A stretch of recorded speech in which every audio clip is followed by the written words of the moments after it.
नमस्कार, आप देख रहे हैं आज तक डिजिटल और मैं हूं आपके साथ अनूप आकाश वर्मा और मेरे साथ हैं क्राइम तक के डिप्टी एडिटर चिराग गोठी। चिराग, बहुत बहुत स्वागत है आपका। खबर दिल्ली की ही है। दिल्ली जो देश की राजधानी है, सारे देश को चलाने की जिम्मेदारी राजधानी दिल्ली से होती है। तमाम अधिकारी, मंत्री, प्रधानमंत्री, सारी कैबिनेट दिल्ली में भी अपनी एक व्यवस्था, दिल्ली सरकार, एनसीडी, एनडीएमसी, सब कुछ है। लेकिन बावजूद इसके देश की राजधानी दिल्ली में 3 छात्र डूबकर मर गए। लेकिन अब गुस्सा सड़कों पर है। संसद से लेकर सड़क तक यह गुस्सा नजर आ रहा है। संसद में नेताओं का गुस्सा है चिराग, लेकिन सड़क पर जो लोग गुस्सा कर रहे हैं वो यूपीएससी की तैयारी करने वाले वो छात्र हैं। आज भी मैं वीडियो देख रहा था, दिल्ली पुलिस के जवानों के साथ गुत्थम गुत्थी हो रही है, बिल्कुल उलझ रहे हैं। जबकि वो पढ़ने लिखने वाले लोग हैं, पढ़े लिखे लोग हैं, लेकिन मजबूरी में उन्हें अपने अधिकारों को की रक्षा के लिए उन्हें सड़क पर उतरना पड़ रहा है और सवाल पूछना पड़ रहा है। ये तो एक तस्वीर है। इसके अलावा तमाम सोशल मीडिया पर मैं देख रहा था और ट्रेंड भी कर रहा था। कल अगर आपने एक्स को देखा हो या आज भी इवन,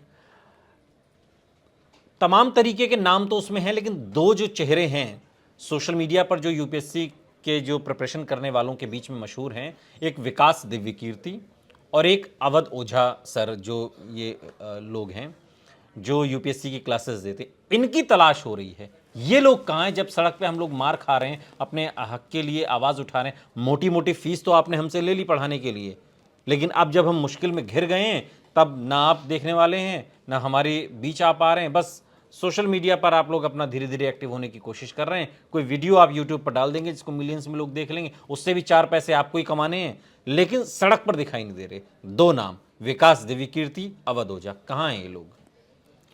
बिल्कुल आपने सही कहा। और विकास सर, मैं तो कहूँगा ओझा सर, कितना नाम है इन लोगों का। इसके बावजूद ऐसी घटना हो गई जिसको मतलब हर जगह इसकी निंदा ही हो रही है। कमेटी भी बना दी गई एमएचए ने और स्पेशल सीपी, दिल्ली पुलिस, तमाम अधिकारी अब जांच कर रहे हैं।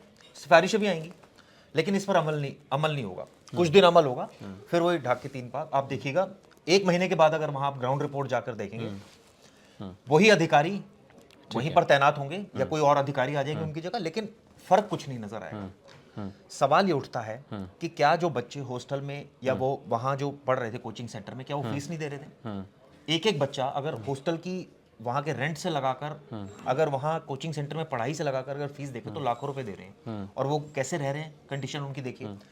वहां स्थिति ये है कि बेसमेंट में पानी भर रहा है और पुलिस पकड़ किसको रही है? जो गाड़ी चला रहा है। यानी पानी जिसकी वजह से पानी भरा वहां, वो एजेंसी की कोई जिम्मेदारी नहीं है, वो अरेस्ट नहीं है। जो गाड़ी चला रहा है पानी के अंदर, शायद इसलिए चला रहा होगा कि भाई गाड़ी अगर वो धीरे कर लेगा तो शायद बंद भी हो सकती है गाड़ी, उसकी फंस भी सकता है वो। उसको सपना नहीं आ रहा था कि वो गाड़ी अगर चलाएगा तो उससे इतनी तेज वेव आएगी और वो वेव जो है वो गेट तोड़ देगी और गेट तोड़ के बच्चे जो है उसमें जो है वो वहां पानी भर जाएगा। बड़ी विचित्र स्थिति है। मतलब आप सोचिए कि कैसा एक्शन लिया है दिल्ली पुलिस ने। आप उसको अरेस्ट नहीं करना चाहिए था, जो मुझे ऐसा लगता है। ठीक है, इसमें गलती किसकी है? जहां पानी भरा वो एजेंसी की गलती है, जिस कोचिंग सेंटर में इस तरह का धांधलेबाजी चल रही थी उसकी गलती है। वो तो आपको नजर नहीं आया।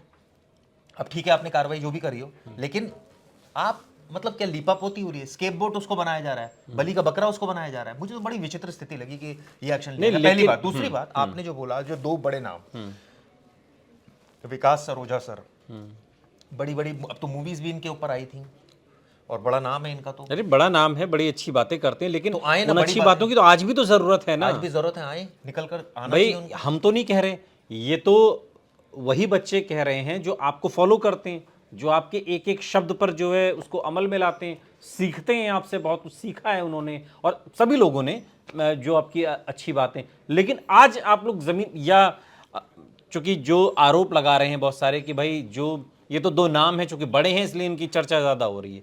ऐसे तमाम लोग हैं जो, चाहे वो नेहरू विहार हो, चाहे अपना मुखर्जी नगर हो, यहाँ सब जो जहाँ भी ये राजेंद्र नगर में जहाँ तैयारियाँ होती हैं, मोटी मोटी फीस तो ली जाती है। जब तक फीस नहीं दी जाती उससे पहले बहुत सारे उपदेश पढ़ाए जाते हैं, बिल्कुल आपको कि यहाँ पर हमारी ये हमारे यहाँ से निकल के देखो, ये फलाना आईएएस बन गया, आईपीएस बन गया, आईआरएस बन, ये बन गया, वो बन गया, तमाम चीज़ें होती हैं। अब खुद इन विकास दिव्यकीर्ति जी का भी, इनका भी अपना वो सील हुआ है। ये भी बेसमेंट में 300 लोगों को पढ़ाते थे। मैं तो इसको भी एमसीडी ने ताला लगा सील किया है उसको। अब जो छात्र हैं वो सवाल ये पूछ रहे हैं कि हम मुश्किल में घिरे हुए हैं, इतनी बड़ी विपदा आ गई, हमारे 3 साथी बेमौत, ऐसी घटिया मौत बेचारे मारे गए जिसका कोई सिर पैर नहीं है, कुछ कोई ऐसी आपदा नहीं आई थी, ना कोई बारिश की बाढ़ थी कि उसमें बह गए हों, भरा हुआ पानी था उसमें बह गए। अब ये बच्चे पूछ रहे हैं, छात्र पूछ रहे हैं कहाँ हैं आप लोग, तो ये लोग क्यों नहीं निकल पा रहे हैं, क्यों, क्या मतलब सोच रहे हैं कि ठीक है अपना धीरे धीरे मामला शांत हो जाएगा, सारी चीज़ें वैसी ही चलने लगेंगी, पढ़ने लिखने वाले बच्चे हैं, कब तक हल्ला करेंगे।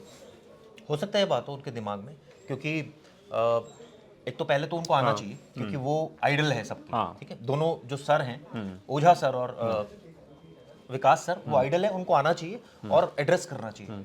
उसके बाद अब तो खैर उनका, जैसे आपने भी बताया, जानकारी दी कि उनका ही खुद सील हो गया है, तो ऐसे में अब आएंगे तो किस मुंह से आएंगे। हो सकता है बच्चे सवाल भी पूछ लेंगे, भाई आप भी ऐसे ही कर रहे थे, कानून का उल्लंघन कर रहे नहीं, मैं आपको ये सुना देता हूँ जो बच्चे सवाल पूछ रहे हैं, देखिए। इंस्टाग्राम पे बेसिकली बहुत मैसेज कर रहे हैं, और सर क्योंकि ना मतलब टीचर की फीस जब एक बार पे हो जाती है तो फिर उसके बाद उसको दोबारा बात करने की जरूरत नहीं पड़ती स्टूडेंट से। तो पहले दिन जब तक फीस नहीं है तो आपके पास हमेशा अवेलेबल रहेगा, आपको मैसेज भी करेगा, आपको टाइम भी देगा, 1 घंटे की स्ट्रेटेजी सेशन भी बताएगा ना। दिव्य कीर्ति सर दिखेंगे, दिव्य कीर्ति सर का यूट्यूब वीडियो आएगा अभी कुछ शायद प्रोबेबली 2 हफ्ते बाद आ जाएगा इसी संबंधित कि उन्होंने क्या किया। ओझा सर भी नहीं दिखेंगे। बाजी राम विजन 2-2 लाख रुपए की फीस है। तो ये जो स्टूडेंट हैं, ये तो सोशल मीडिया का वीडियो मैं दिखा रहा हूँ, जो सोशल मीडिया पर वायरल हो रहा है, जो ये अभी भी इनको उम्मीद है कि भाई ये लोग आएँ, जो बात हम उठा रहे हैं शायद ये आकर अगर कहेंगे उसी चीज़ को तो ज़्यादा मजबूती से कही जाए। लेकिन जब अपने ही हाथ उस चीज़ से सने हुए हैं, भाई अपना ही अवैध तरीके से अवैध चल रहा था तभी तो सील किया ना एमसीडी ने। हम तो सीधी सी बात कर रहे हैं, भाई अवैध था तभी तो एमसीडी ने विकास दिव्य कीर्ति जी का बेसमेंट सील किया है ना। जब खुद ही आप गलत तरीके से चीज़ों को कर रहे हो, खतरे में जान को डाल के, तो फिर अब आप क्या ही आओगे और क्या ही बोलोगे। ये भी एक वजह हो सकती है। और जैसे आपने बताया कि ये उनका था, ये भी नीड टू वेरीफाई कि उन्हीं का ही था। हालांकि खबरें इस तरह की, खबरें तो चली रही हैं, खबरें इस तरह की तो चल आज रही तक में चली है, मैं तो खबरें भी वहां से खबरें भी बता इस रहा तरह की हूँ। चल रही है कि उनका है, और उनका है तो नेचुरली वो तो सामने अब आएंगे। भाई दृष्टि आईएससी का बेसमेंट, अब उनकी कई जगह फ्रेंचाइजी होगी, जो एक सील हुआ है वो भी दृष्टि आईएएस का है। अब ये हो सकता है कि वो उन्होंने आगे किसी ने ले रखा हो या वट एवर, उनका डायरेक्ट इन्वॉल्वमेंट नहीं हो, वो बात की बात है। लेकिन हाँ, नाम उनका ये ऑब्वियसली तो वो ही सील हुआ है। लेकिन सवाल ये उठता है इन तमाम चीज़ों से लेकर, अधिकारियों को गिरफ्तार क्यों नहीं किया गया? आपने किन लोगों को गिरफ्तार कर लिया? 2 लोग, यानी संचालक और कोऑर्डिनेटर, 4 वो जो बिल्डिंग के ऑनर है, 6, 7वां आपने अरेस्ट कर लिया उस गाड़ी वाले को जो कि पानी में अपनी गाड़ी निकाल रहा था। आप सोचिए, वो अपनी गाड़ी निकाल रहा है और मैं तो वेव आ रही है और उससे वो टूट रहा है, तो उसकी इसमें पानी में इस पर तो हमने कल भी डिस्कस किया। तो ऐसा तो कोई नियम नहीं होता ना कि जिस सड़क पे पानी भर जाए उससे आप चलना नहीं है। हाँ। उसमें से कोई ना गाड़ी जाएगी ना घोड़ा जाएगा, उसमें कुछ नहीं। और कैसे उसमें ना लिखा है रैश तैर के ड्राइविंग। जाना है, नाव लेकर, बोट लेके जाना था, जो बीजेपी के नेता बारिश में निकल पड़ते हैं लेके ड्रामा करने के बच्चों के नहाने वाली, उसे लेकर उसमें चलना था। ये तो मतलब बड़ा ही हास्यास्पद तरीके से, मुझे लगता है ये चीज़ें जब बाहर इंटरनेशनल मीडिया में भी जाती हैं, जगहसाई होती होगी ऐसी चीज़ों। बिल्कुल होती है। और सबसे बड़ी बात ये ना, अब देखिए कमेटी बन गई, सिफारिशें आ जाएंगी और बड़ी अच्छी सिफारिशें आएंगी। लेकिन सवाल सबसे बड़ा पता क्या है? 4 महीने के बाद, 3 महीने के बाद वो सिफारिशें लागू नहीं होती, या उनको जो लागू करने वाले लोग हैं वो कौन लोग हैं? एमसीडी के लोग हैं, यानी कि जेई और एई। वो पैसा आ जाएगा, उनके सामने चीज़ें बन रही होंगी। मैं ये नहीं कहता, देखिए दिल्ली में क्या है, 80 से 70% चीज़ें बन चुकी हैं। ठीक है, चलिए इलीगल कंस्ट्रक्शन हो गई है। अब इसमें सिर्फ एक चीज़ ध्यान रखने वाली है कि भाई जो इस तरह के कोचिंग सेंटर्स हैं जहाँ पर फुटफॉल बहुत ज़्यादा है, एक तो घर है जहाँ लिमिटेड लोग रहते हैं, एक तो फुटफॉल इतनी ज़्यादा है, यहाँ तो कम से कम आप अपनी नज़र गड़ा के रखिए कि अगर यहाँ नियमों का उल्लंघन हो रहा है तो आप तुरंत इस पर एक्शन लें। वो भी नहीं लेंगे, क्यों?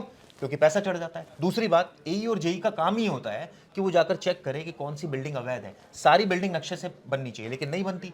ठीक है, अब आपको दिख रहा है कि कोचिंग सेंटर वाले क्या कर रहे हैं, उनको दिख रहा है कि भाई पैसे आ रहे हैं, अब खर्चा नहीं करना, नया बिल्डिंग नहीं लेनी किराए पर, क्योंकि उसका खर्चा है, उसके 4-5-10 लाख रुपए देने पड़ जाएंगे किराए के अगर पूरी बिल्डिंग ले ली तो। नहीं जी, इसी को मॉडिफाई करते रहो, बेसमेंट कर दो और या फर्स्ट फ्लोर को एक्सटेंड कर दो, सेकंड फ्लोर को कर दो। मतलब आप सोचिए कि क्या हालात हैं, क्योंकि बच्चे तो मजबूर हैं वहाँ पढ़ने के लिए, क्योंकि उनको पढ़ाई चाहिए। मैं तो दूसरी बात कह रहा हूँ, मैं तो कह रहा हूँ चलिए वो एक बन गई इमारत तो भरभरा के गिरी नहीं है। मतलब इस खबर के संदर्भ में बात करें, इमारत तो नहीं गिरी ना कि वो बनी हुई थी और गिर पड़ी। तो गड़बड़ था ना स्ट्रक्चर तो। बिल्कुल आपकी बात सही है, लेकिन अभी इस खबर पर है कि इमारत तो गिरी नहीं है। मैं कह रहा हूँ जो वाटर लॉगिंग हुई, जो वहां पे जल भरा हुआ था, बारिश भी नहीं हो रही थी उस दिन, ऐसी झमाझम बारिश दिल्ली में भी हुई नहीं कि सब लबालब भर जाए, लेकिन हमने देखा भरा हुआ, चाहे वो सांसद का घर हो चाहे ये सड़क हो। मैं ये कह रहा हूं कि पानी क्यों नहीं निकला गया?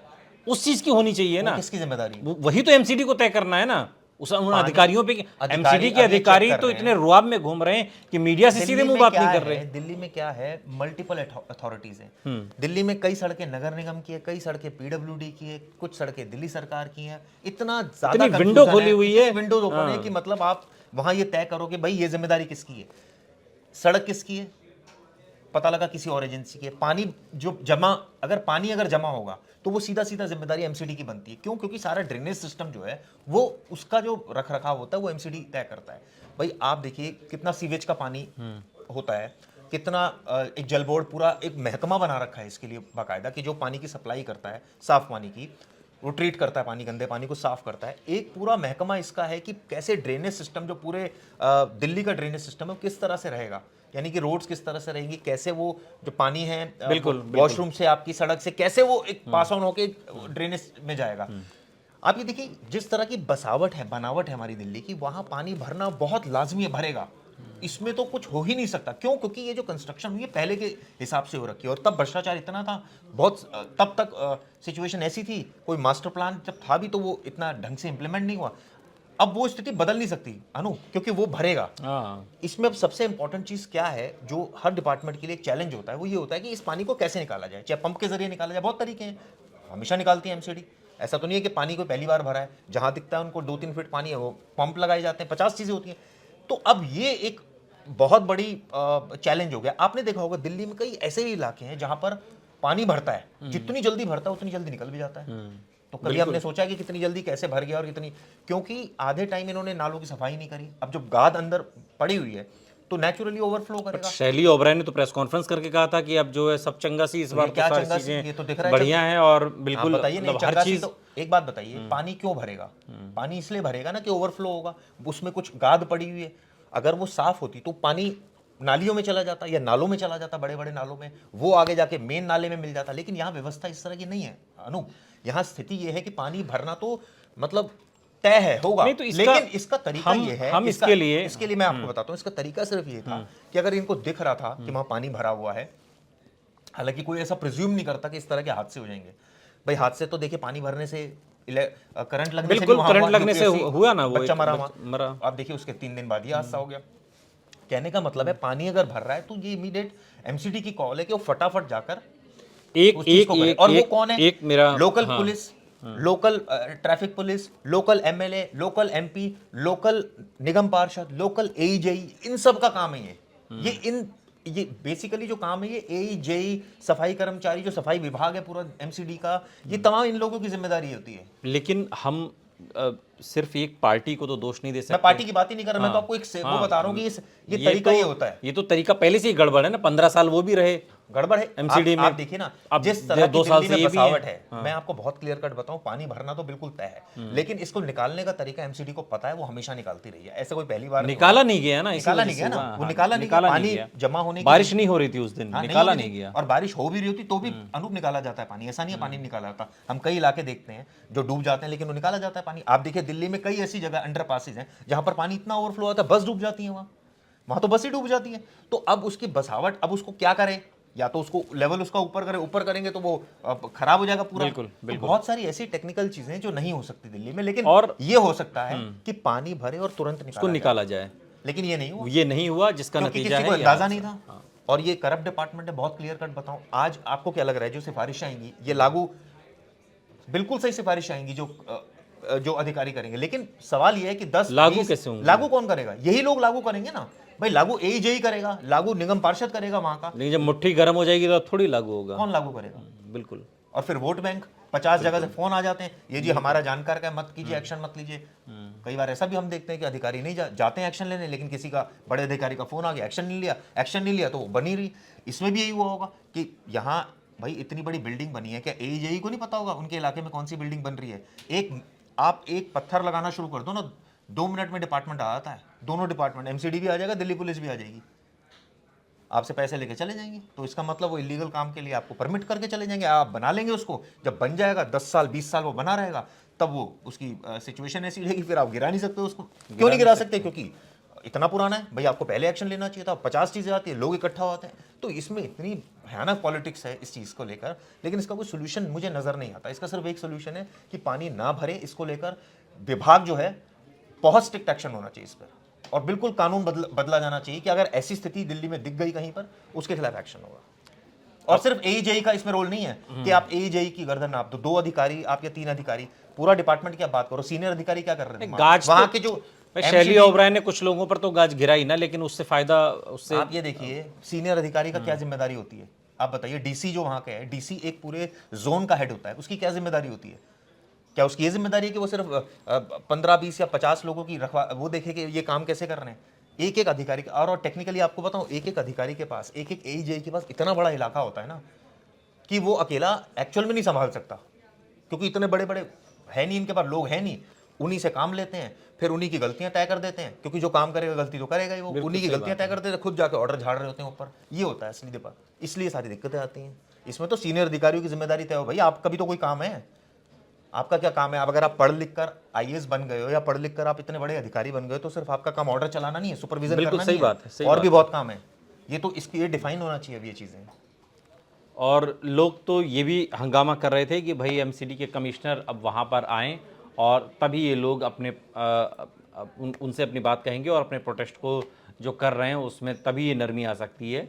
लेकिन सवाल ये है कि पढ़ने लिखने वाले बच्चों को, छात्रों को सड़क पर उतरकर प्रदर्शन करना पड़ रहा है सिर्फ इसलिए कि बेसिक जो चीज़ें हैं या यूं कहिए, इसे ऐसे समझिए कि इसलिए प्रदर्शन करना पड़ रहा है कि जिनकी जो जिम्मेदारी है वो सही से अपनी जिम्मेदारी को निभाएं, जो नहीं निभा रहे। इसका नतीजा ये हुआ कि 3 छात्र जो यूपीएससी की तैयारी करने आए थे, भविष्य के अधिकारी बनते, लेकिन बेमौत मारे गए।